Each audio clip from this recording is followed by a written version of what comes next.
Hello and welcome. It is another Saturday Night Live. It is again all for United. And as you can see, we've got a plethora of people here with loads of opinions, loads of thoughts, and loads of things to say over everything that is happening here at Manchester United. As ever, my able co-host, who has brilliantly navigated the ship over the last couple of weeks whilst I've been off gallivanting, is to my left shoulder, I suppose you would be really. How are you getting on, Dan? You all right? I'm good, mate. Thank you. Good. Good to have you along. Of course, we've got Andrew here as well. He's fresh from a day out with the boys. How are you getting on, Andrew? Yeah, I'm all good. Excellent. So we'd like to hear. Sarah is fresh from, sadly, watching the Irish women losing in their farewell match. But apart from that, how are you? Yeah, good, despite that. Excellent. We also have the return of Freddie, who's not been here for quite a while. How are you getting on, young man? Very well, thank you. Thank you for having me back on, and hope you had a good time gallivanting, Barry. Love gallivanting. Couldn't have been better, actually. I was at the O2, but enough about that. It'll make Connor jealous. Speaking of which, the boss is here. It's not for him work with you. I haven't done anything wrong that I'm aware of. But yes, we've managed to drag him over from WFC onto the men's channel. Connor, how the devil are you? Yes, not bad. I can't remember the last time I was on here. It must have been months ago now. So, but no, I've not needed to. You and Dan in particular, along with Stu and Andrew and John, Sarah, and everyone else has been on, a lot, over the last few months. It's been running quite well. So I just left you to it. In amongst your gallivant into the O2 and everywhere else that you've been the last few weeks. Lovely. Quite well, Dan. We'll take that, I feel. Quite well. I don't know what that would be on an Ofsted rating. I can't believe what I'm seeing. Sounds like good to me. Not quite outstanding. Work to be done. Well, there we go. What can we talk about today, I wonder? Well, it's got to be starting with the thumbnail. And I'm going to throw it up there again, just for the purposes, I think, of winding Dan up more than anything else today. So there we go. This is what we went for. 777, because obviously Mason Mount has been given the number 7 shirt, which is, I mean, a bit of an honour, to be honest, when you come to Manchester United and you are given the number 7 shirt straight away. We've put Cantona there alongside him. We put Ronaldo there alongside him. Dan, you were particularly miffed. Why? Why were you miffed? What was the drama? You broke my heart, Barry. I broke your heart? Yeah, I can't believe David Beckham wasn't on it. Because? Just, the man's a legend, isn't he? Like, growing up, this was the reason I watched Manchester United for the majority of the time. David Beckham's got to be up there. When you think of the number 7 shirt, he's the first player that comes to mind for me anyway. I mean, it's hard to disagree with you, Dan. It's hard to disagree with you, but we are going to get into that. We are going to, tonight, have our own debate on that. Who is the greatest number 7 for Manchester United? So it'll be interesting to see what everybody's got to say there. Obviously, we won't be coming back to you for that one, Dan, so I feel like you may have nailed your colours firmly to the mast there as to who your number 7 might be. But we'll give you a chance to argue with the rest. But before we talk too much about that, interestingly enough, again, running through the people that have played number 7 for Manchester United, I've got a sort of list of about 6 that were very good and 6 that were maybe not so good when we start talking about the number 7s. Is Mason Mount going to be the 7th, so to speak, that's going to fly and just become iconic for this football club? Or is Mason Mount going to struggle under that pressure? I mean, Andrew, you're someone who goes to the games. I've got to ask you, what do you think? Because it feels like, for me, this transfer has sort of grown in legend. It started off as like, oh, well, if Ten Hag wants him, so be it. And before you know it, he's being unveiled as the number 7. And he could now be the second coming of Christ the way this is going. So, where do you stand on Mason Mount being given number 7? I think it caught people off guard, getting number 7. I think everybody thought it was going to be given to Garnacho instead, but looking at it into further, I just think maybe Mason Mount was right to get the number 7 shirt. If you look at the initial fan reaction online, it was like, outrage, why is he getting it? But to say, if you're giving to Garnacho, I'm just thinking, well, the weight of that number on his shoulders and Those sometimes those others that have worn the number 7 shirt and haven't quite lived up to it. But you only got to think of like when Januzaj got the number 11 or Depay when he got number 7, and it's like never quite lived up to it. So, but in terms of Garnacho, it's probably him not having number 7. It gives him the chance to develop without that added pressure being the number 7. But for Mount, it's probably the total opposite. He's already won the Champions League. He's played his part in the World Cups and European Championships for England. So Mount, when he's on his form, one of the best midfielders, and he's only just 24, so he's coming into his prime now. So I expect that weight of that shirt number is not going to affect him as much. So you could even say it'd be the catalyst and make him even better, especially under Ten Hag as well. But giving him the number 7 shirt, makes it a huge signing for the club. Now, all it remains to be seen is if Mason Mount can perform in that shirt as the number 7. So we'll have to wait and see. Absolutely. I mean, Sarah, the 7 shirt, we've said, it's iconic. I can distinctly remember it being something that was handed out almost as a reward to players to show that they have the manager's faith. Do you think that's partially what Eric's trying to do there, is to just try and show Mason Mount immediately, and indeed the fans as well, just how highly he rates him? I think so, yeah. I mean, we've seen how he addressed him when he said, I want you to be a really important player for this club. So that's a real statement of intent. And I don't really think that he will feel that pressure, because, I've been very impressed with his comments about, wanting to prove himself to the fans. And I think he's got this confidence that I like. I don't think it's going to faze him. I think he'll just be raring to go and prove himself. Of course, it's this iconic number, but at the same time, I think you can kind of get too hung up on shirt numbers. I mean, some of the stuff that we've been reading about, certain players, they'll be sort of upset not to have been given the number that they were promised or whatever. But on the one hand, I can understand it. It is the number 7, but at the end of the day, it's like whatever number you have, it's just a number. You have to prove yourself regardless. So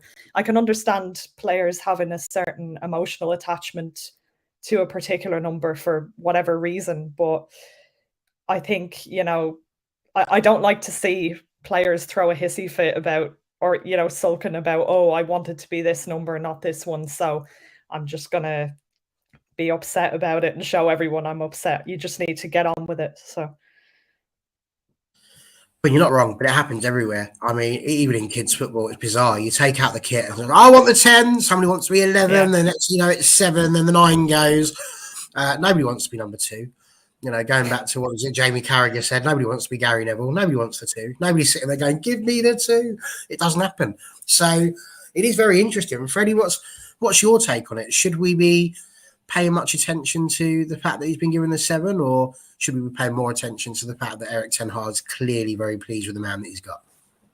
And I'll just say, we should have done the show yesterday, on the 7th, the 7th month. That would have been quite fitting. So, I think we've got to just trust Ten Hag. Obviously, he would have been aware of the traditions associated with the number and the players who've worn it in the past. But he's putting a lot of faith in Mason Mount from the off. I think it's quite unorthodox for a brand new player who hasn't played yet to get that number. But it just shows the faith the manager's putting in the player, and hopefully the potential to perform week in, week out. But ultimately, as Sarah alluded to, whatever number you have on the back of your shirt, as long as the player's given 110% each week, it shouldn't really matter. I think, especially the last few years, up from between probably Cantona to Ronaldo's first spell at the club, the association with the number 7 was huge. Then we've gone through a little bit of a bump in the road with some of the players who've received it since. So hopefully Mount can restore it to its glory, and so we can associate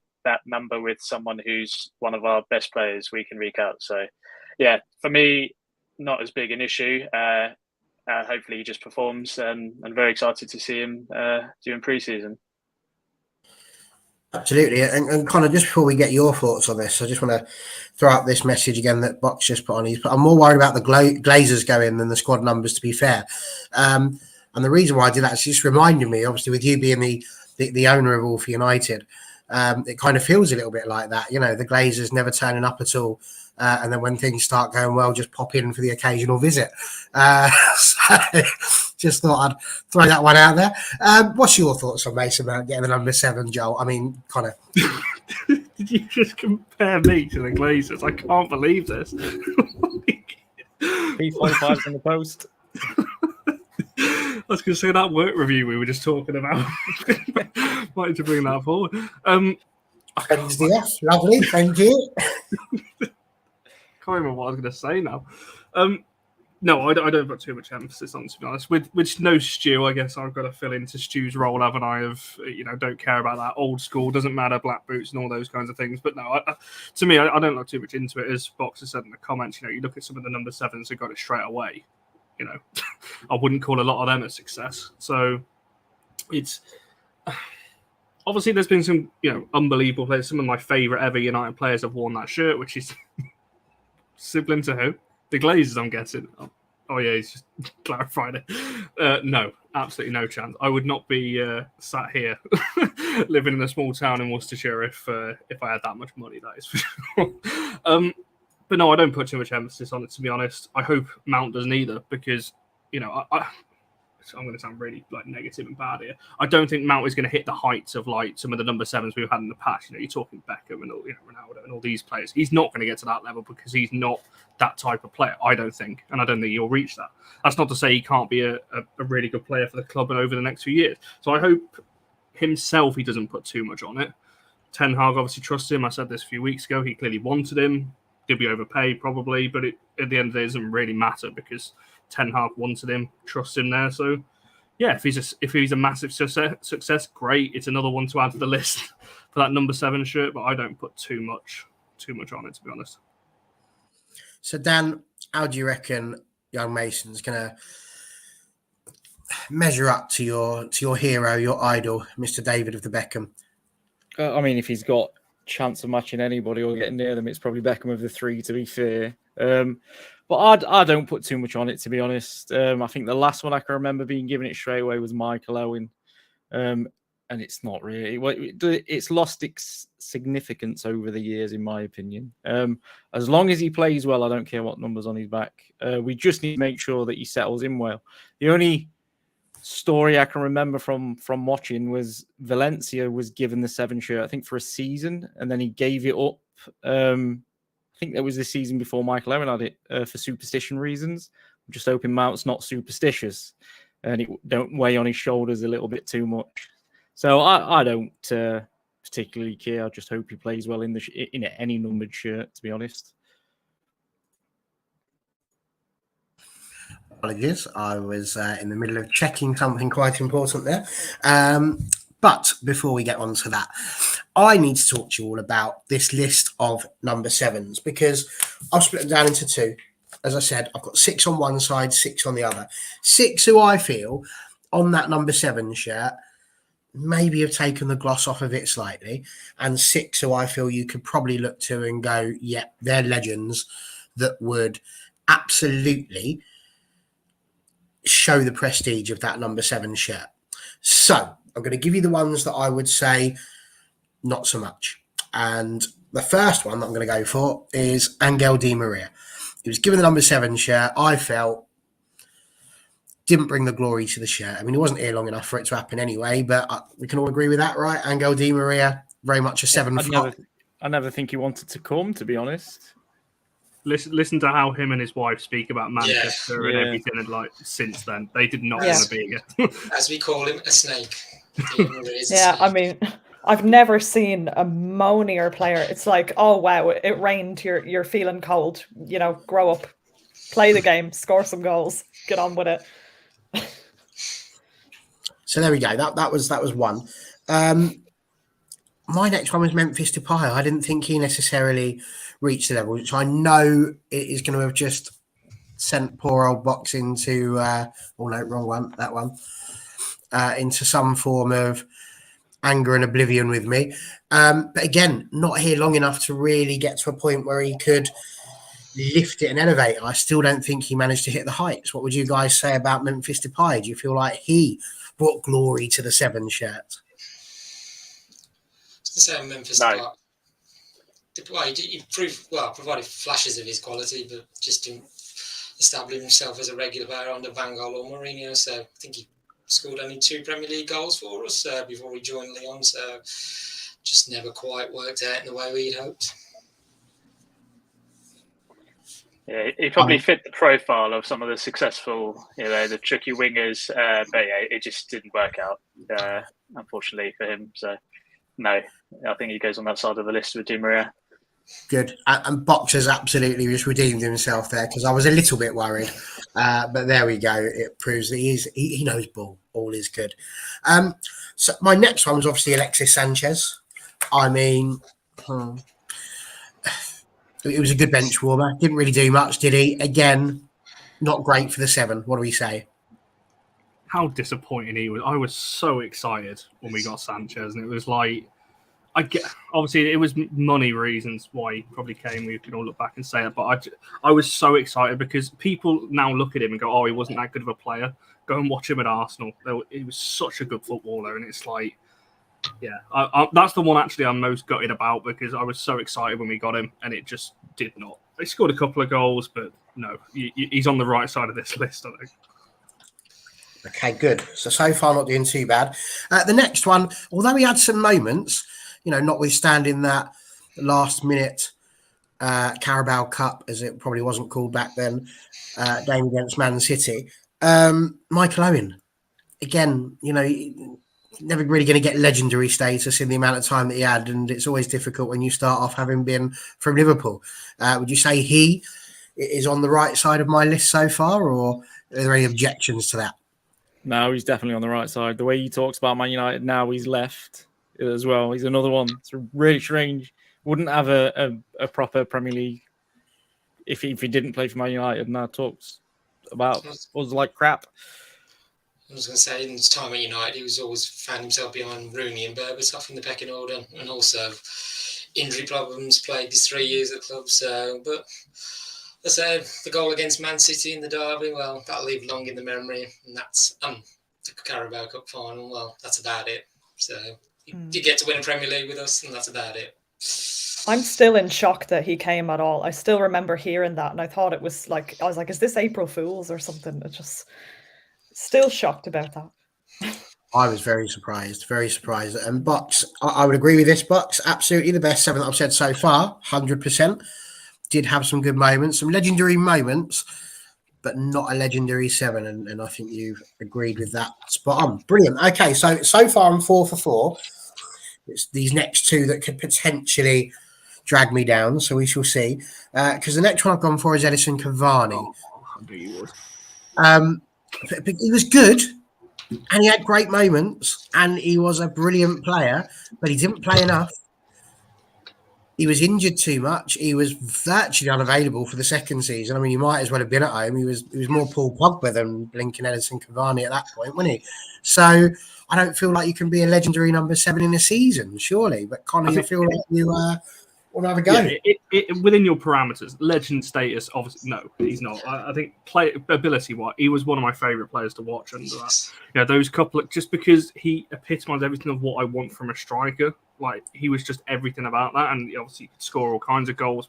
Typical old-fashioned striker, which me and Stu had been calling on this channel for the whole year prior to that. So we were obviously so happy with it. I just loved him. I think the players that you've mentioned so far, that he's one of fans' favourites right up there. His goal, obviously, that he scored just after when fans were just coming back, 10,000 or whatever it was at Old Trafford, the one that, a little bit controversial whether there was an offside in there or not, but we'll roll with that. Because obviously there was the finish as well. But yeah, for me, I just loved him. So I get what you're saying. When you're looking at the other players that you're going to mention on the other side, yes, he's nowhere near those. But I just loved him. The goals he scored as well. The win at the Southampton away, in that COVID season, those 2 goals in there. Spurs away. There's just so many moments for him. I just loved watching him, to be fair. But as you said, he went missing. So and he left on a high, didn't he? Swearing to a fan or something, didn't he? As he was getting on the bus. Or am I making that up? I'm pretty sure I remember that. There was definitely something that had gone on, because there was all sorts of issues going on, because he did it in his native language, didn't he? There was something that went on there, but yeah. Anyone else want to stick up for Edison Cavani there that thinks he might potentially have just been misjudged by me there, or are you all grudgingly going to accept that he's not legendary status for a 7? I don't think legendary status now, just because of all the things mentioned there. But I think ability-wise, he's the kind of player that's suited the number. But yeah, just unfortunately not enough time, and then the injuries and everything as well. But yeah, I really liked him. I think that's important. Love to see him play if he was 28 at United. I think it would have been amazing. It's a shame we waited to get him. We should have got him earlier. 100%. No, totally agree with that. So I don't know. I don't really want to say my number 6 for this. But Antonio Valencia. Now, he was the one who had the longevity. He definitely had it all in that respect.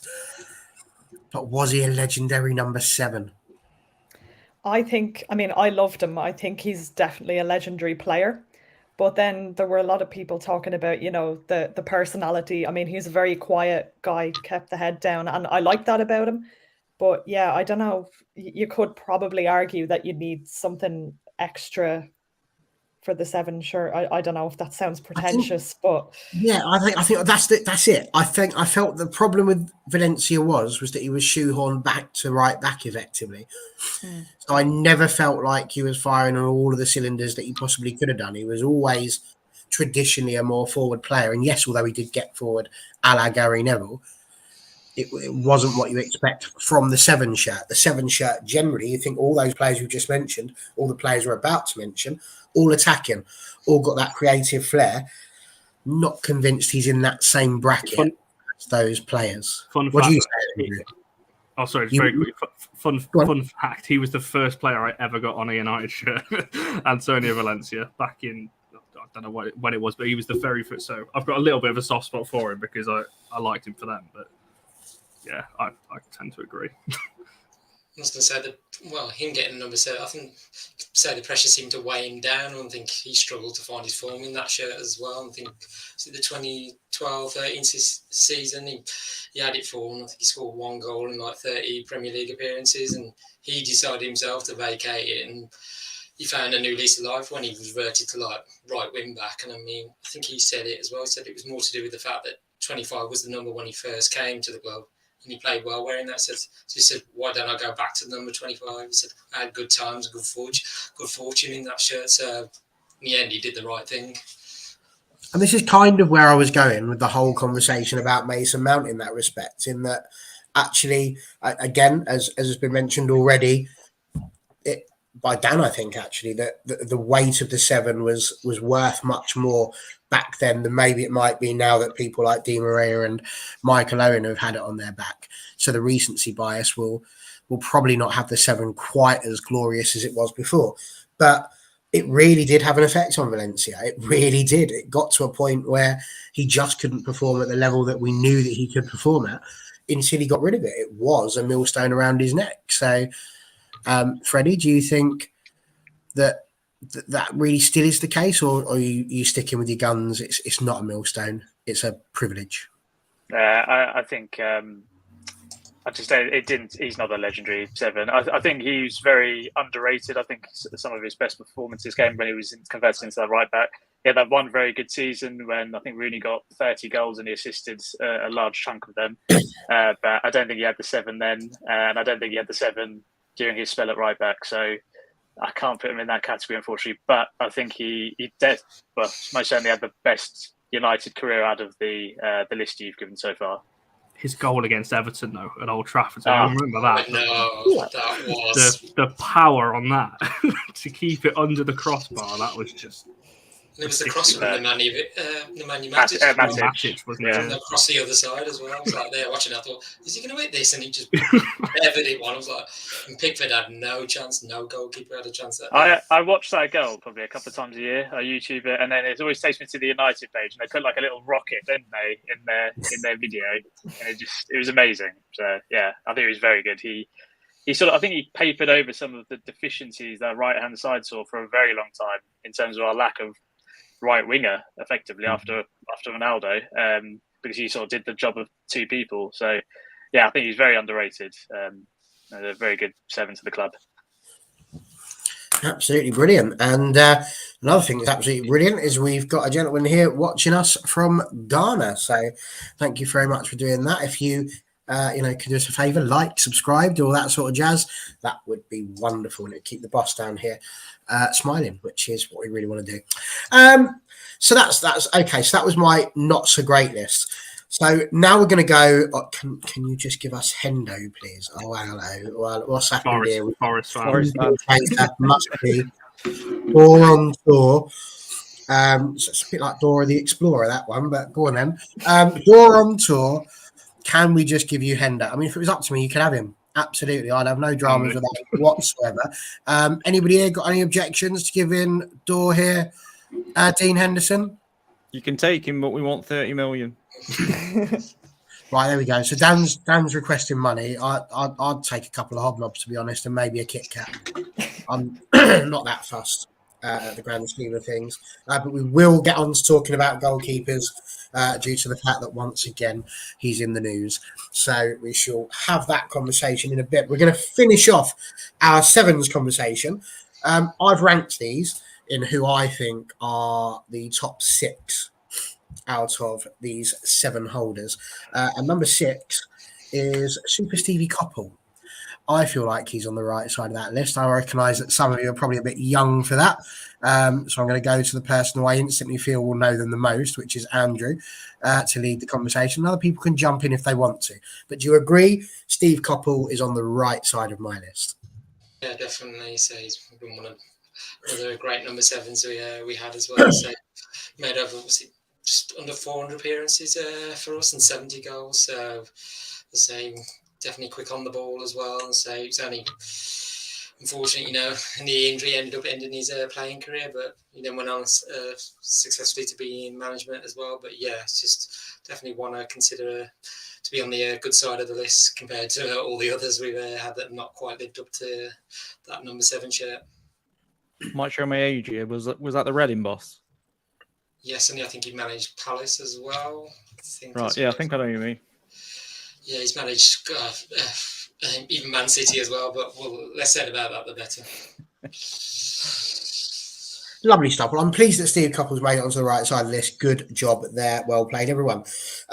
This is the bit where I'm going to hide in just a moment because number 5 on my list is David Beckham. Q Dan's outrage. I'm trying to think who could be above him. I'll put 2 above him, but I'm sure. Oh, maybe 3. See, I agree. Let's see who comes first next. I'm not sure if 5th's high enough. I can think of 4 above. And me, I think that's about right. Don't get me wrong, right? David, bearing in mind, I'm talking here about potentially 5 of the best players that Manchester United have ever produced in their lifetimes.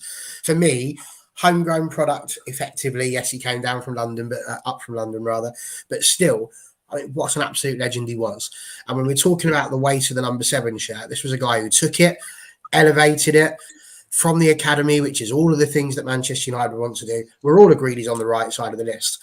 But I mean, what a player. I mean, Dan, this is your chance. Tell us, what is it? I mean, you said he made you fall in love with football. Why? What was it that he did that you thought was so special? I might be wrong, so I wish Stato was on here for this. Is he not the only number 7 to win the treble?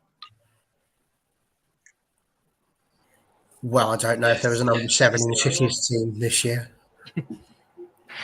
So, just for me, he was just everything that was good about United at the time in them seasons.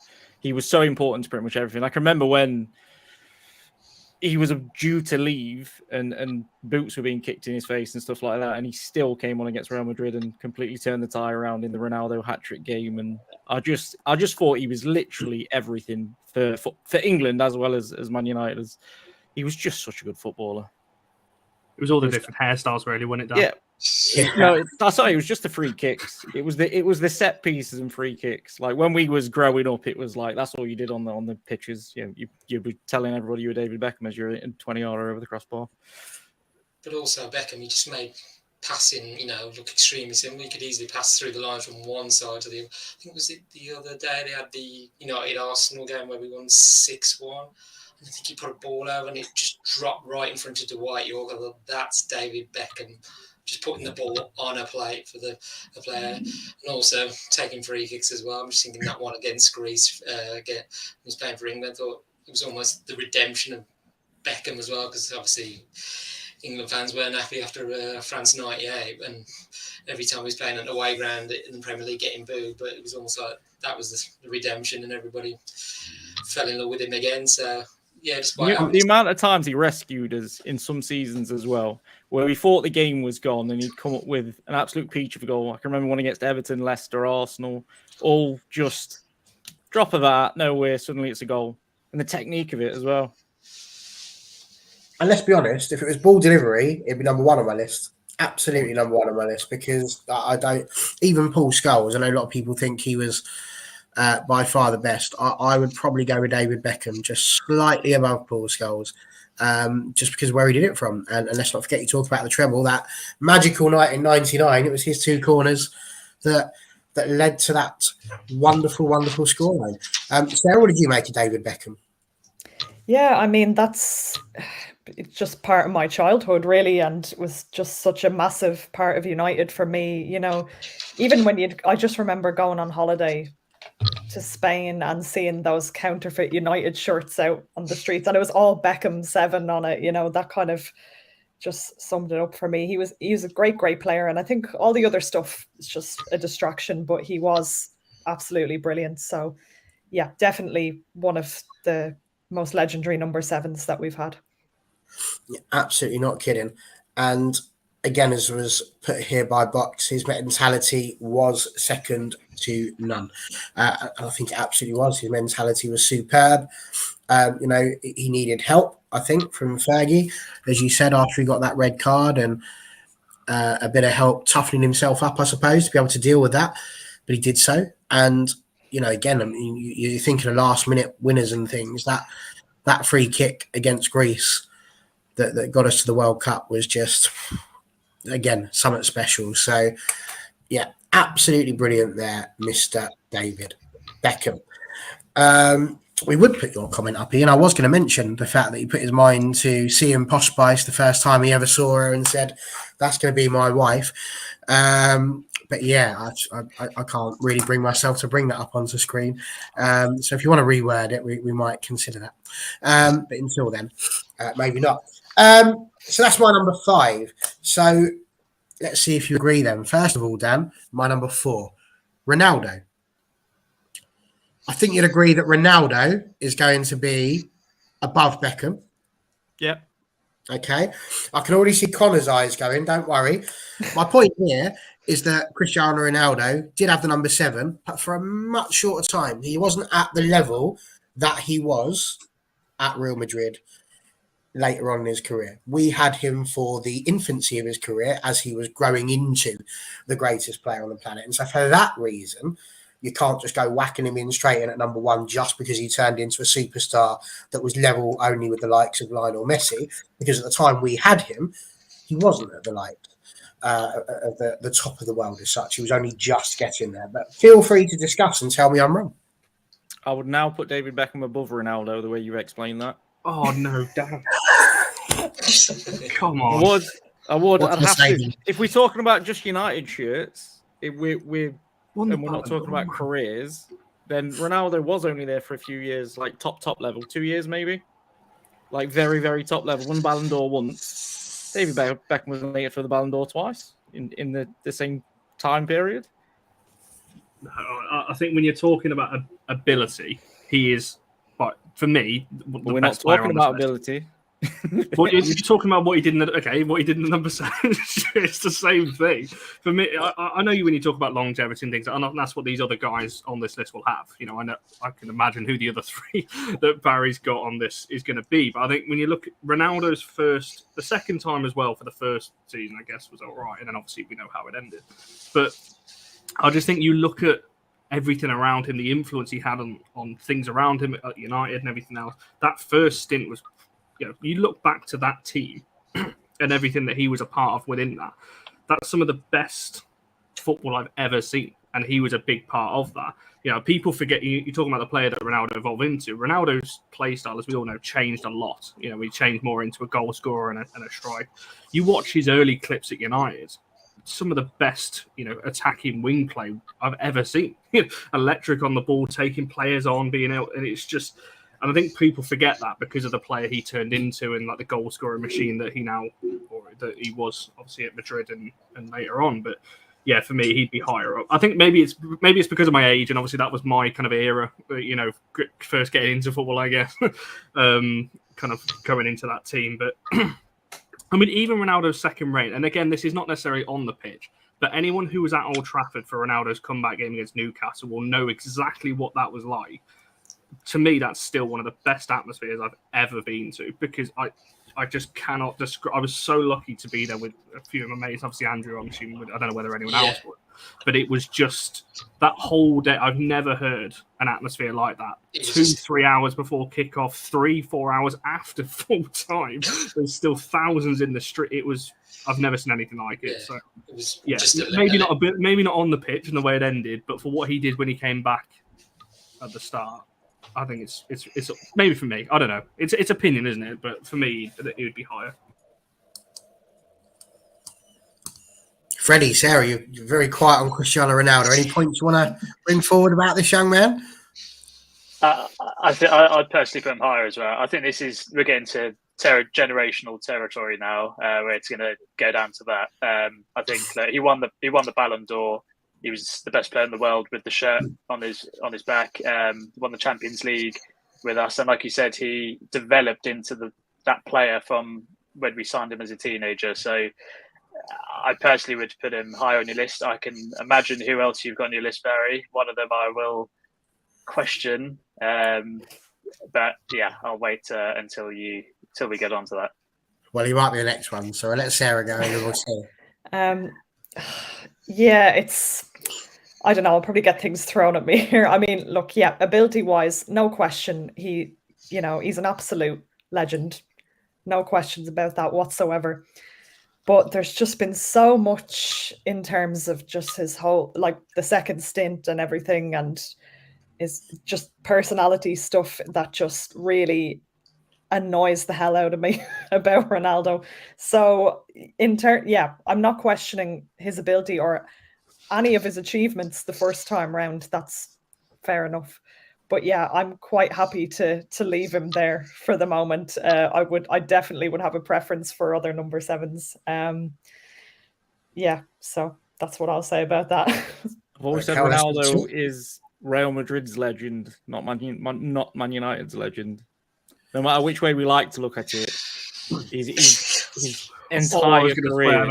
Come on, he's a Real Madrid legend, and then he started his career at us, and then wanted to go to Real Madrid, and he went to Real Madrid for his peak years and won 5 Champions Leagues, and then he did come back, and it didn't end very well. No, it didn't go. So, to me, he's obviously a quality player. David Beckham also went to Madrid.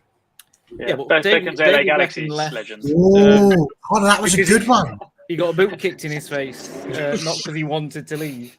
I don't know. I think, obviously, I wouldn't seriously move Ronaldo down the list. I'd leave him where he is, that you've got him at the minute. I think he could have been absolutely massive for us if he would have stayed. He would have been probably the biggest ever legend that Man United's got if he would have stayed, but he didn't. I agree. If he'd have stayed, absolutely, it would have been unreal. But okay, we'll move on then. My number 3, I'm distinctly watching Freddie's face now to see if this is the name. But they called him the Belfast boy, Georgie Best. And I just don't feel like, I know that they'll say he didn't wear the number 7 all the time. He was an 11 as well. But let's be clear. I mean, this guy he was Harry Potter before Potter was even thought of. He was a magician. The things that he could do with a football, I mean, honestly, I would have loved to have seen him and Ronaldo at the same time, actually, because genuinely, I think what a moment that would have been.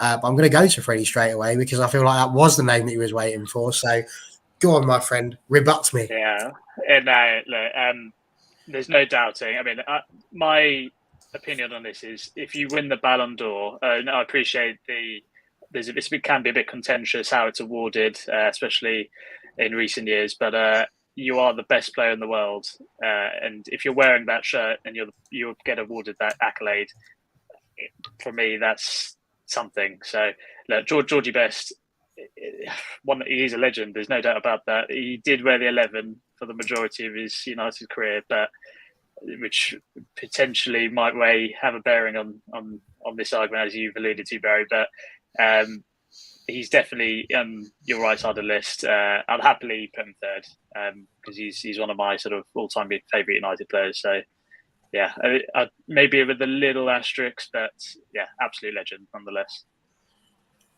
Okay, Connor, where would you put Best v Ronaldo on this one in terms of Man United legendary status? Not in terms of the better player, but time spent at United. Georgie Best is another one that obviously towards the end of his career, it kind of a bit similar to Ronaldo Sexton, isn't it? Obviously, different circumstances. Ronaldo's was more kind of his own doing. Obviously, Best had his issues and things like that. I think it's a really tough one for me because my family's a massive George Best fan. It's one of the reasons I got into United was because from a young age they just showed me George Best clips. My nan and everything was just showing me all of that and everything else. So I kind of just got drawn into it because of that. And like you said, there was nothing I couldn't do with a football. Just stupidly good. Like you said, I'd love to see him what he would have been like in nowadays. I don't think there's a player. When you're looking at Messi, maybe the way that he controls the ball, that kind of low center of gravity running at players, maybe that's the kind of player you probably look at. But yeah, you've probably got it about right on this list because, as you said, obviously different shirt numbers as well when you're looking at the number 7 in particular. But again, it's fine margins and it's opinions anyway, because like you said, when you're looking at the 3 and the 2 players that I know that you've got, unless you're going to throw a real curveball at somebody that wore it for a game or something. Imagine that. Obviously, the 2 players that are going to be above him probably about right as well. So it's fine margins, but I mean, again, just an unreal footballer. And from everything that I'm told from people that knew him and things like that, because of people, one of the reasons my family knew him because of other things going on, the connections and that. Just a great guy off the field as well. Obviously, I know there's obviously stories and issues and things like that, but just an unbelievable human and player as well. So yeah, you've probably got it about right, I think, when you're looking at this list, despite my staunch defence of Ronaldo. I hope so. Sarah, you're from that side of the pond, but not that side of the border. What was George Best mean to you over there? Well, he's my dad's absolute idol. I mean, I grew up seeing clips of him as well, and to this day, some of the stuff he did, you don't really see that many players doing some of this stuff. It's just absolutely phenomenal talent. He made it look so easy. And just, when Pele says you're the greatest player ever, it's hard to argue with something like that. Only wish he had been born this side of the border. Imagine him taking us to World Cups. And he should have really played in the World Cup himself with Northern Ireland. It's just criminal that he didn't get to showcase his talents in international tournaments like that. And yeah, again, similar with Ronaldo, a lot of other issues, or even with Beckham, a lot of distractions, and his personal problems and things. But yeah, I think so many people see him as the greatest player they ever watched, so it's hard to argue with that. I personally, I suppose I'd probably put him above Ronaldo for his insane ability. But yeah, I think third is pretty fair, to be honest. Okay, Andrew, you've seen Ronaldo, but you're a United fan. You know all about George Best. Am I right? Am I wrong? What do you reckon? Oh, this is so difficult. So I'm just thinking. I know the 2 players you're probably going to name in the top 2, and I'm just like, see, might have put George Best one higher, maybe even Ronaldo a higher place up, but it's just George Best was one of the iconic players of the 60s and 70s, and I mean at 22 to win the Ballon d'Or as well, and I mean and to be alongside Bobby Charlton, Dennis Law as well, the Holy Trinity. It's just they were unstoppable, them 3. Well, this is it. George Best has got a statue. Where's Ronaldo's? Maybe one day. You never know. Maybe no. I just George Best the same winning the European Cup, the league, and I think he would have gone on to win many more trophies with us. It just after 68, that squad was coming to it was an aging squad, and George Best was one of the youngest players, and so Matt Busby left, and then it all just that's a team wasn't rebuilt. But if it had been, and new players coming in that could match the success of previous, then George Best would have won more with us. And obviously he had the off the field issues, but I just think, he could have won a lot more. But what he did for us was just, to score 137 goals, and 353 appearances for us, it's just absolutely brilliant. And just on Ronaldo as well, I'm just shame the way it ended the second time. Well, when he came back and the second time, as Connor said, that when he came back and the game against Newcastle, the atmosphere that day was electric. Singing before the game, even after the game, I was still in the ground an hour after the game, still singing his name, and when he came out as well. So, but I never got to see him first time live, but second time, I just think when he came back, I just thought, the way it ended, I just thought, thanks for the memories, and the goals you scored, because that season, United were not nowhere near their best, and he pulled us out of a lot of trouble. I don't think we would have even landed up with Europa League, so we've probably been in the bottom half of the league that season. But say Ronaldo, he's done everything in the game he can do. So, but we'll see where his career, how it goes in Saudi Arabia, and whether he comes back towards Europe or not, but we'll have to see. But yeah, definitely go down. Well, both players will go down as legends. Absolutely, and they're both on a very similar sort of trajectory, because obviously Ronaldo went off to Saudi Arabia, but Best went off to America in the end there to finish his career as well. So definite changes, and I would be all up for a McFred statue. I genuinely would. But I do feel it would have to be put up outside of McDonald's for it to have the relevance that it probably requires. Can I just add on Best, actually? I think ironically winning the European Cup ended up kind of being his downfall, because he kind of felt then that that was as good as it would ever get, and there was nowhere left to go. So I think the drinking and everything got worse after that. So it's bittersweet. It's sad that it took something so incredible to kind of have that psychological impact on him. Yeah, no, it absolutely was. Dan, do you accept that Best is above Beckham on a list? I actually thought Best was going to be higher on your list, so yeah, I accept that for sure. Okay. I'll tell you what, I would love to see him in this day and age with a healthy lifestyle and a fitness instructor. I imagine he would have been absolutely phenomenal. 100%. And he was a big supporter of our original women's team as well. I remember his magazine columns, and he was always talking them up, so that was nice to see as well. There you go. The legend that is Sir Georgie Best. So my number 2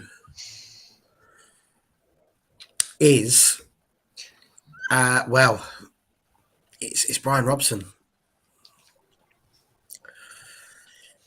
which means it's obviously my number 1 is. It's Le King, Eric Cantona. And for various different reasons, but they're my last 2. So I shall leave it to you to debate whether or not you think I'm wrong or whether or not you think I'm right. Brian Robson was undoubtedly a driving force. He was absolutely unreal for both club and for country. He did. Stop it, Connor. No, you're a bad man. I can't believe he's got down that level already. But he was. Oh, God. Can't believe what I've done. However, he was absolutely amazing in the middle of the park. And what he did was he just made sure that Manchester United led from the front, did everything that he needed to do. You had to tell you, Andrew, at this rate. You're a bad man, Connor. You're not coming on again. But Eric Cantona for me wins just purely for what we won. The fact that we got our first league title with Eric Cantona being bought in 26 years, massive for me. So we'll open it up to 2 different ways. First of all, would you go Cantona or Robson? And then into the wider debate as to whether or not they're better than David Beckham. David Beckham. Well, over two of them, crikey, yeah. No, I would probably go Cantona top, to be honest. I think it's like you say, it's just the sheer importance of that signing seemed to change the next decade of where we was going. It really got us over the line. And I suppose it's his influence, his sheer influence on the pitch was fantastic. It was a magical signing, to be fair. Robson, I don't know all too much about because it was a little bit before I was born, going into when I was born. But apparently, he was one of the better players, if not the best players of the 80s. So, yeah, for me, I would go Cantona, then Robson.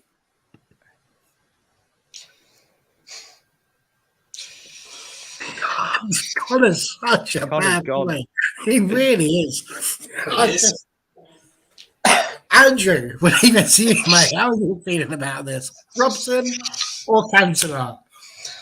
I'm going to have to go Eric. I could say Eric's my idol. He made me fall in love with United. So, yeah, I mean, he got nicknamed, King Cantona because of his ability to decide games. I mean, by the time he left, he got 81 goals and 62 assists in 181 appearances, which just, phenomenal career. And he was only with us for 5 years. I wish he'd have stayed longer, but to say, he left the game on his own terms. He didn't want to be like one of those aging players that, I think it was after when we lost in the Champions League. I think it was the semi-final against Dortmund where we lost, and I think that's when Eric, from what I read, believed that when Eric decided that was it, he wasn't gonna. And I think he's like said in the past, it's the number 7. It's more than just a shirt. It means something a lot more. I think he said somebody who can create things, someone who needs to be free as well. He said. I think when he said Alex gave him them, he said, I like to play football like I play in the streets. I play with my friends, and the fans love that kind of player as well. And just, for me, Eric was just like some of the goals he scored, when he was probably the final piece in the jigsaw, when we won the first Premier League as well. We're just crying out for that, somebody can add that extra touch as well. But yeah, Eric's, my idol he is. No, absolutely. And I think the other thing as well that I think adds to the legend of people like Eric Cantona specifically is that he literally ended his career at us at a ridiculous age, really. Having done everything that he could, he just went off and did beach football. He didn't bother to go off to do anything else. He's like, that's it. I've done everything I need to do in life. I'm content. Just to add on, Eric, we still sing his name today, and I think he said it was the podcast for United. He said, I'm so proud the fans still sing my name, but I fear tomorrow they will stop. He said, I fear it because I love it. And he said, everything you love, you fear you will lose. And I think we'll be singing his name for many, many more years to come. So I don't think he has anything to worry about. Absolutely. Sarah, where would you go with all of this? Is it Cantona or is it Robson for you? Well, I don't think I can be completely objective purely because I was a bit young to have, seen Robson. I'm obviously aware of everything he did. And again, he's another of my dad's favourites. He's a legend, absolutely. So, but I'm probably not best placed to say, one over the other. But yeah, Eric, like, what can you say? He's a legend. I mean, you wonder sometimes, is he a footballer or a philosopher? The quotes he comes out with, they're just amazing. And then there was, he said one time he'd love to come back, but only as manager, things like that. Imagine the reception he'd get. And just so many great moments. He's such an icon. And yeah, I wouldn't argue with best number 7. He's a legend. Good stuff. Excellent news. Just going to point out what Richard's put here, because obviously England under 21s have defeated Spain tonight and won 1-0. So congratulations there. Not sure why we're congratulating somebody being the next Everton manager. Not convinced that's something to celebrate, but hey, could be. Freddie, who's it for you? King Eric or Sir Brian? I agree. I would have had King Eric as my number one choice too. I think he was just the catalyst for the Premier League era of dominance. I think his signing just changed it all for us. He brought that superstar back to the team, that superstar sort of persona, which arguably George Best was the last player to have in terms of personality. So you could argue George Best was probably the first superstar sort of number 7 that he had. But yeah, I mean, Eric, I think he won the league in all his seasons, bar the one where he was suspended. So that says everything about his influence to the team and his importance. So yeah, for me, number one easily changed everything for us and was the catalyst for 20 years of dominance in the domestic game. No, absolutely. And Connor, where are you standing on this one? I'm gonna have to try and do this without laughing. But yeah, no, I tend to agree. I think Robson again probably goes under the radar a little bit, but somebody else again who probably I didn't see as much of compared to Cantona. Again, maybe that's positional or and obviously when you look, obviously it's further back as well. Robson was another one. Weirdly, I've got a lot of kind of family kind of ish ties to as well, being obviously playing at West Brom before United as well. A lot of people in my family kind of knew of him and closer to him around then. So again, saw a bit more of him, but not as much maybe as Cantona. As Freddie just said there, the influence he had on the team. I think he's probably the one on this list, maybe Ronaldo as well, who just made that his own, if that makes sense. All these other players kind of went about it slightly differently. Ronaldo and Cantona kind of had that, I guess, ego, if you want to call it that, along with it. But it didn't affect their game, as you're saying there. So, yeah, I think when you're looking at lists, like I said, maybe I'd have had Ronaldo a little bit higher, but that's probably because of my age.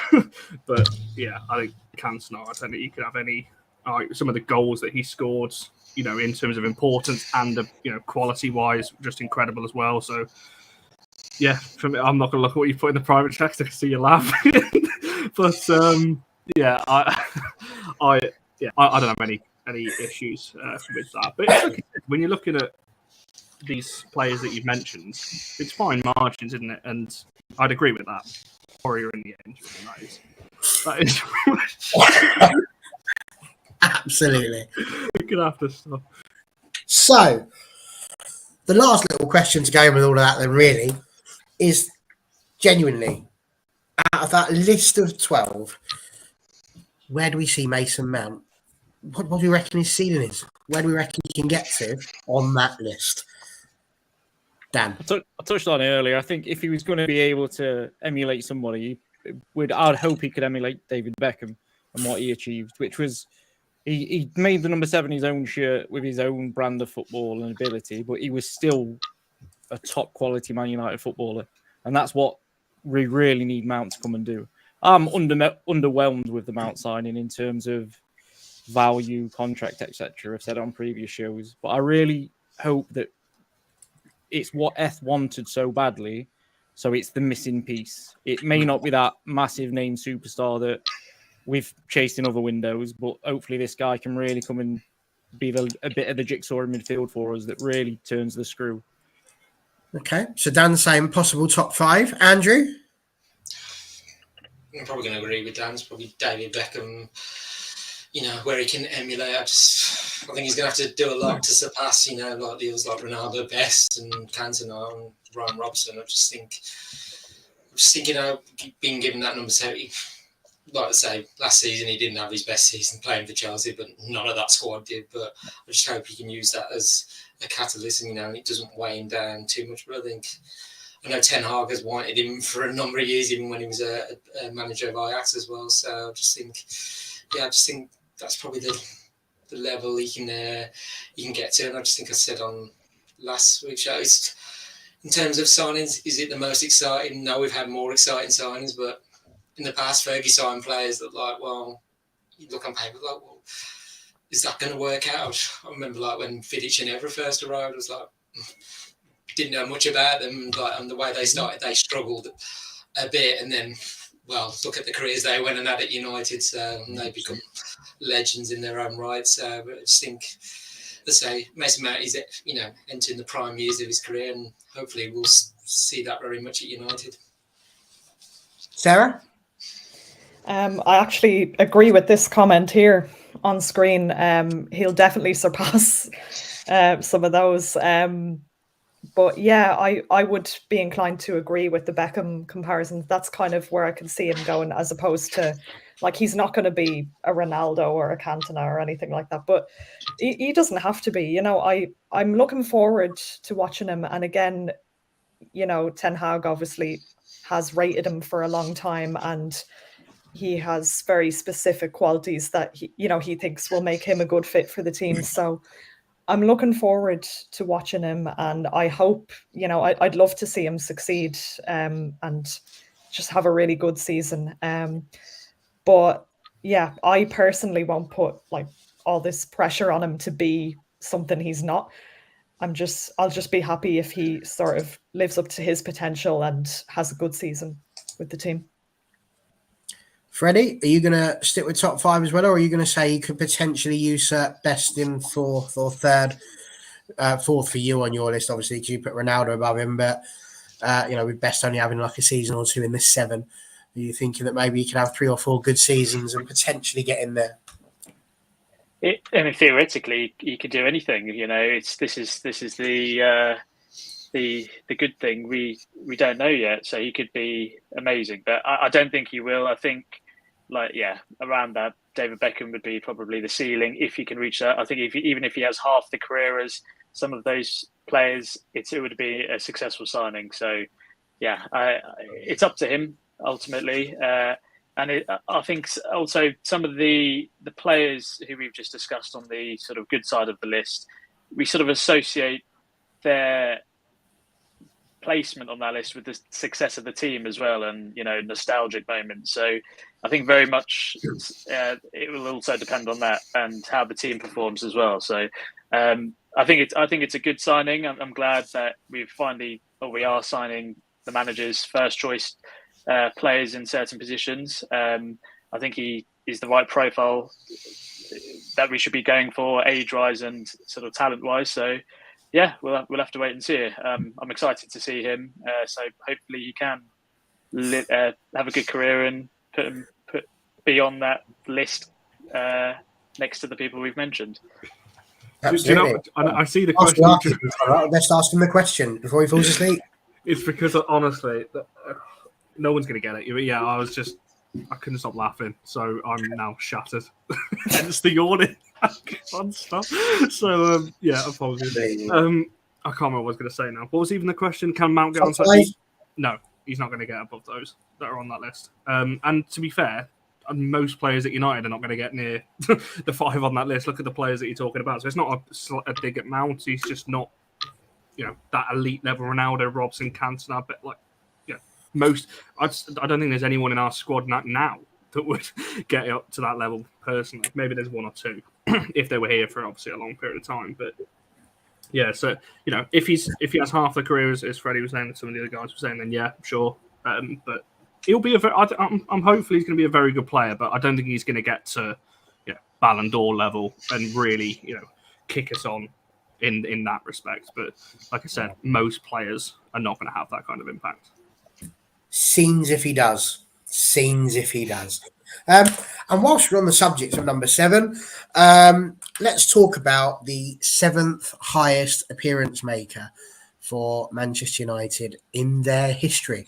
A certain David De Gea, 545 appearances. And today he tweeted that it was game over. After 12 years at Manchester United, he definitely wouldn't be coming back.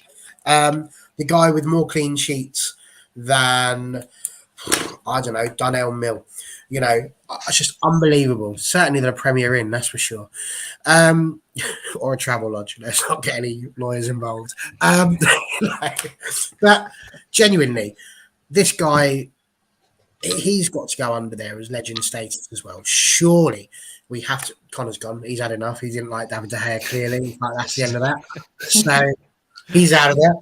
But, what would you say, just to sum up, really, your thoughts on David De Gea? We said loads about him over the last few weeks and months, but we know, of course, that David has gone now. So how do we feel about the fact that he's gone? And obviously, this must mean that we've got a signing in the pipeline, which would imagine to be Onana. So what do we reckon? We'll go the other way around. Freddie, what's your take on it all?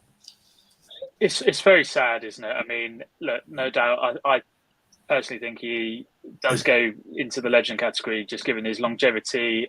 He's won the Premier League with us. He's won a few of the other domestic cups, Europa League, and I believe he's probably our highest non-British appearance holder. 1 second, Cole. I'll check that for you. Thank you. So look, it's very sad. He's been a fantastic servant to the club.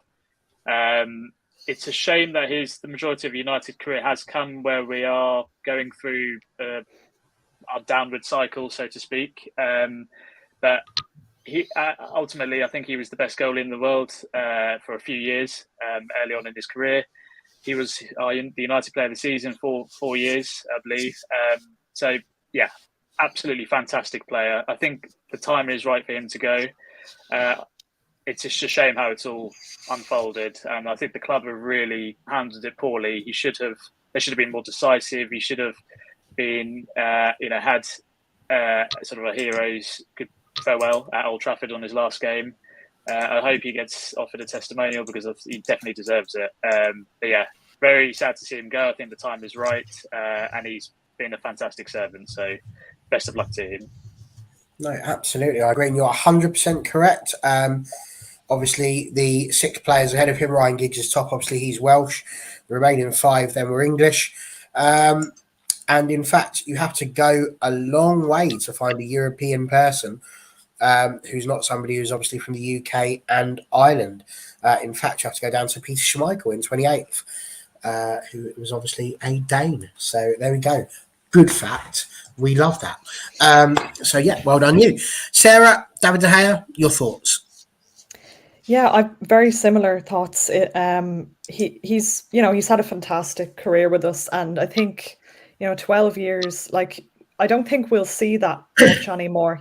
Players staying at one club for that length of time. The game is just changing so much. And then there was obviously he was linked with Real Madrid a few times in the last few years, and he probably could have gone if he wanted to, but he didn't. I think I admire his loyalty.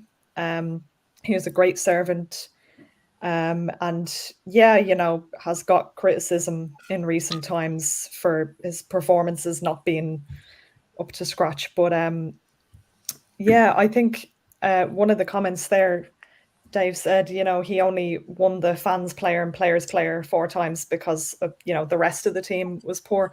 I mean, people say that about goalkeepers. If your goalkeeper's your best player, it doesn't reflect well on the rest of the team. But I think it's probably a little bit unfair because, he really saved us on so many occasions. Like, he had some phenomenal performances. So I think he deserves credit for that. I am disappointed with the way it's kind of come to an end. I think he did deserve a better send-off. So yeah, I hope he gets a testimonial as well. So basically, I think it was the right time for him to leave, and we need to bring in some younger keepers. But yeah, I'm just grateful for everything he did for us. Yeah, I mean, it would have been absolutely lovely for him to have a testimonial and a chance to say goodbye. Andrew, I mean, you've seen the guy live. Dave here says he couldn't lace Edwin or Peter's boots for me, and I feel like it's a very different sort of conversation when you're talking about where he stands with that, because appearance-wise, there's no doubting he's the best that United have ever had. In terms of clean sheets, there's no doubting he's the best that Manchester United have ever had. He's beaten David De Gea and Edwin van der Sar. In fact, in Premier League history, he's got 147. He's behind only Peter Cech, David James and Mark Schwarzer, who, when you put in Premier League history, is pretty good. So where do you sort of rank him on that? Because for me, I agree. I would always say Peter Schmeichel was a better goalkeeper than David De Gea. I feel like that's an argument people really need to be sitting there having. And I feel like Edwin van der Sar probably technically over the course of a career was probably better than David De Gea. But does that mean that we should be effectively saying he's not very good just because he's not those 2 players? So ranking those three goalkeepers, yeah, I'll put Schmeichel as my number one. Then it would be Van der Sar and then De Gea. But for De Gea, I think I said it on one of the previous shows. It felt like it was coming to a natural end his time at United, and just now it has now. So, I mean, what a career he's had at our club as well. So, been one of our best players. Okay, in some of those years, there's moments haven't gone well for him. He's lost a bit of form, and sometimes probably his confidence as well. But I mean, he's been an outstanding professional for the club as well. I think Rio Ferdinand said it a couple of weeks back. He's never brought 1 ounce of trouble to the club. He's been an outstanding professional. Probably just the way he's left. Communication between the club and De Gea is but I think I was listening to something the other day, and I think Jonas was saying that I think United were all put the contract down. They were all ready to sign it, and and De Gea was as well. It was Ten Hag that vetoed it as well, so it was his decision. I think it was the FA Cup final that maybe cemented Ten Hag's decision that De Gea is not going to be the goalkeeper for you. But let's say 12 good years. The last player out the door that last won the Premier League with us, but in this time we won the Carabao Cup, the Europa League as well. In some season he gained us points, and saved us a lot of points where certain performed a lot better than certain other players that we had that come through the door at United as well. But yeah, we'll say it's come to a natural end now, and so but let's say looking forward to seeing who might be the new goalkeeper, whoever that may be. Let's say. Might be Tom Eaton. He's the only one we've got there at the moment. So he's going to be the one starting probably on Wednesday. Imagine that. That's going to be a moment and a half, isn't it? But there we go. Just pointing this out from Box, he was talking about the longest service players now that De Gea and Jones have gone. He's got Shaw, Martial, Rashford, Bailly and McTominay. Interesting fact, though, Rashford might be third in longest serving, but out of all of them, he's the most capped player that's currently at the club. So there you go. Rashford and Shaw actually swap places in that list for that. And Dave, you're absolutely spot on here. This was something we're going to mention towards the end of the show, but of course everybody at All for United sends their best wishes to Edwin van der Sar, who, as we all know, is in hospital at the moment, and all of our fingers and toes are crossed that Big Ed pulls himself through as well. Connor, we might as well get you while you're here, because you might just drop out again and start doing your Doctor Who. How does David De Gea rate or rank for you in terms of Manchester United legends and especially within goal? Well, let's see if I can get through this piece without dropping out and losing all my pin tabs, which has really annoyed me. I don't know if you can tell. I'm going to have a look at that, see if I can restore that in a second, but there we are. Legend status gets thrown around a lot, and we've literally just spoken about, obviously, the ones in the number 7 shirt and so on. Is he a United legend? Probably, for what he's done at United. You're looking at, over the course of the years, I tweeted earlier, some of the saves he pulls off, it's ridiculous. Look at the Arsenal away game, quite a few years ago now, actually. But look at some of the performances he has. I know that he's made mistakes, and towards the latter end, it's probably not gone down as well. And I do think it was right now. He probably, for both parties, for him and for the club, it was probably right. But yeah, I think he ranks higher than people I think will give him credit for. Obviously, talking about Van der Sar in the comments, for sure. Van der Sar's ability was, when you look at the Schmeichel before that and so on, these are the top level keepers. I don't think De Gea's far off.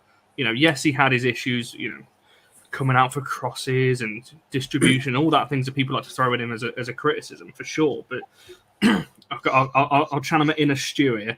Your job as a goalkeeper, or Roy Keane, whichever you want to look at it, your job as a goalkeeper is to save the ball, and he did a lot of that.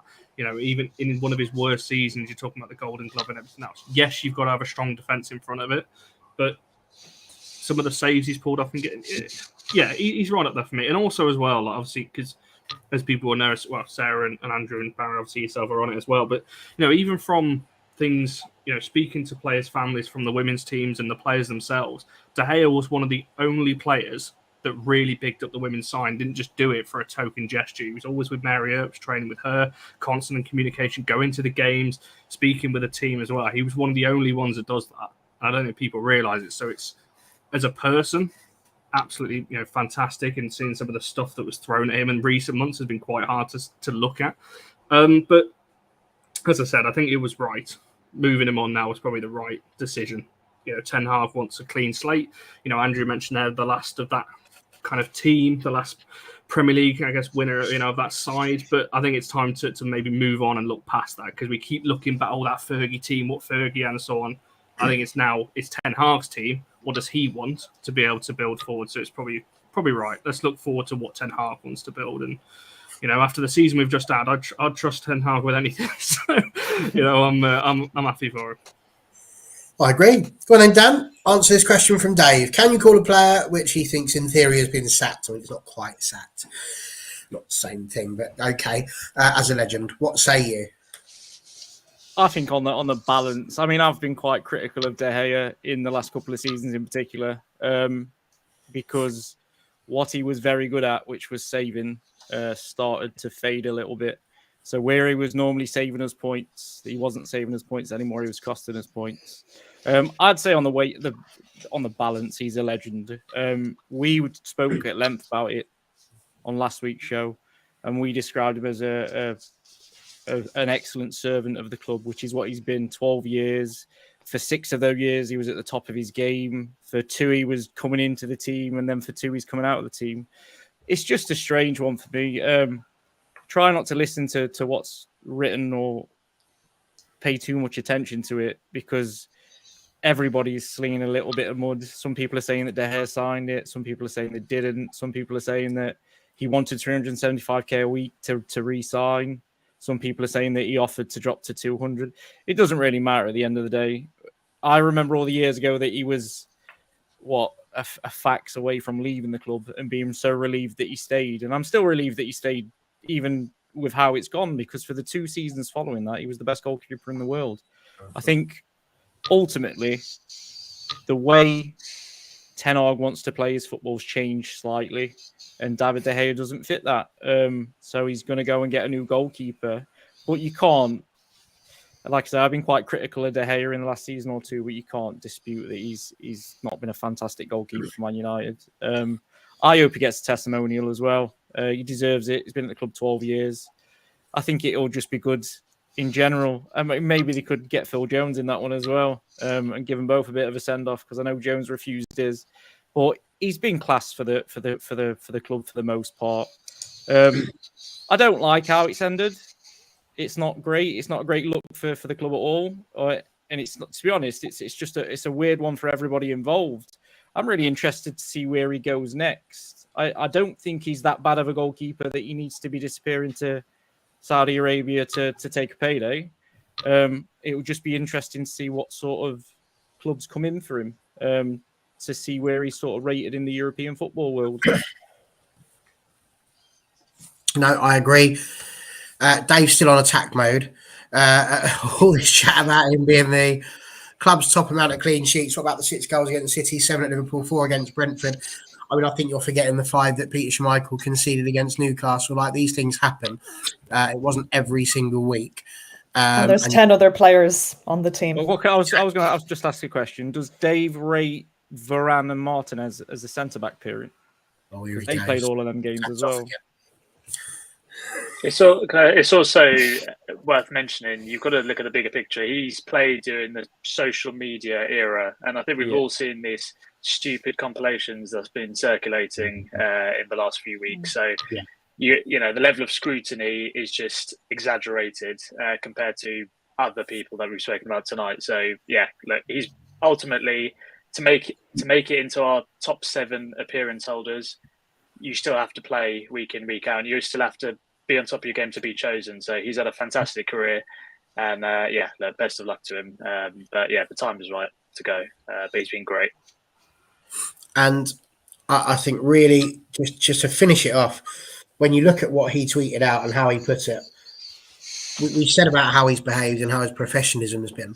It's just a class response and a class way to put out a message to all of the fans, bearing in mind the fact that he doesn't get the chance to actually say it in a match like people would like to be able to do. He calls Sir Alex Ferguson, my dear Sir Alex Ferguson, which is the first thing that he does immediately, which everybody seems to say about him. How he takes incredible pride every time he pulled on the shirt. The biggest club in the world.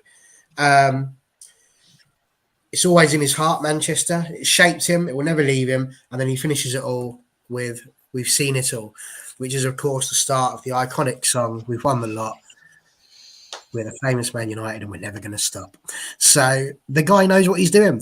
And, you know, I think with that in mind, I think sometimes, as you've just said, Freddie, the social media area is one thing. But honestly, we've just got to, speaking about all these people we've just spoken about, your Cantonars, your Beckhams, your Bests, yes, they always had public opinion that might have been for or against them.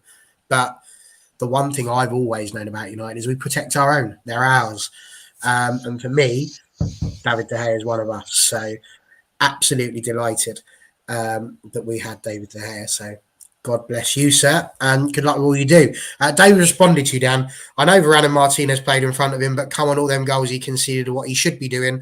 None of them was worldies. What, conceding them? You literally just said there, all them goals he conceded is what he should be doing.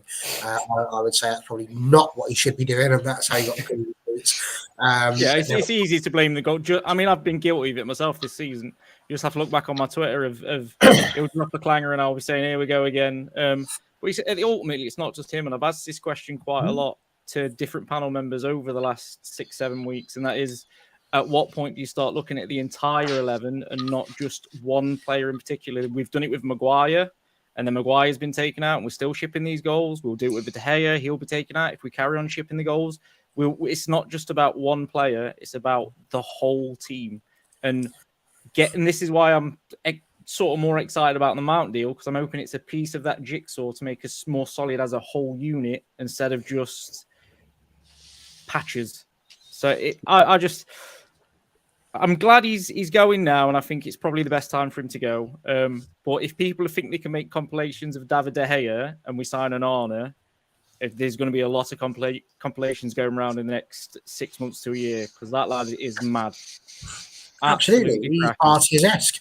But I think this is the thing, you know, goalkeepers are always going to be given the short end of the stick if they concede a goal, because they're that last line of defence, in the same way that the strikers and the people that score the goals are always the ones that get all the plaudits, because they're the ones that generally tend to put them away. There's not so much said about that brilliant pass from a Maguire or a Martinez or someone at the back that might have set it all up to begin with. It's all about how it finishes. So for that reason, that's why I think it's important to make a big point out of the clean sheets, because if we're going to talk to them about how they've conceded, it makes sense as well that you give them the credit when they don't.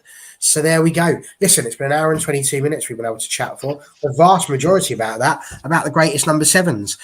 So this should delight you when I tell you what we're hoping to do next week. Where obviously we'll be talking a little bit about our very first pre-season friendlies that would have been beginning and taking place as football comes back. I mean, I'm going to give you it. That is a funny quote. I like that. Nice effort. I'll give it 9 out of 10 for that one. 9 out of 10. Not bad. Although if you'd have done it on Google Docs, it does it automatically, and it wouldn't have been a problem, as Connie would tell me. So there we go.